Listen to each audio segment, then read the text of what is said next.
Sveiki, mėly vingiečiai.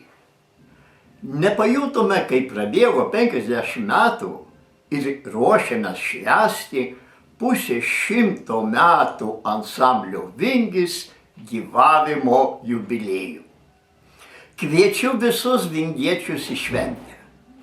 O Vingio nariais mes laikome visus, kada nors lankiusius mūsų repeticijas ir dalyvavusius koncertuose. O tai, kad susidarius sąlygom teko išvykti dirbti į kitas vietovės, ar labiau užsiimti šeimos ar darbo reikalais, neturi reikšmės. Vingiečių juk tampama visam gyvenimui. 50-mečio jubiliejai dabartiniai ansamblio nariai 2012 metų gegužės 12 dieną Lietuvos nacionalinėme dramos teatre ruošia 2 dalių koncertą, į kurį kviečia atvykti visus vingiečius. Koncerte dalyvaus ir buvusių vingiečių įkurtas ansamblis Vilnis. O po koncerto vakaronėje susitiksime su senais draugais, pabendrausime, pasidžiaugsime mūsų laimėjimais ir apžvelgsime ateities planus.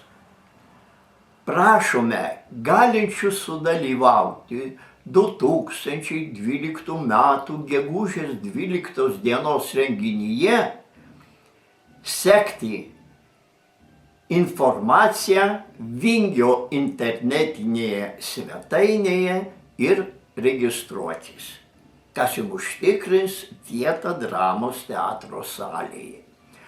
Juk kiekvienas dalyvis savo laiku įnešė indėlį į Vingio pasiekimų lobyną. Tad ir dalyvavimas šioje šventėje bus to dar vienas patvirtinimas.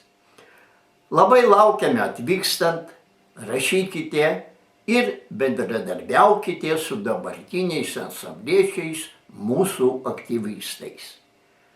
Labai jūsų laukiame ir iki greito pasimatymo.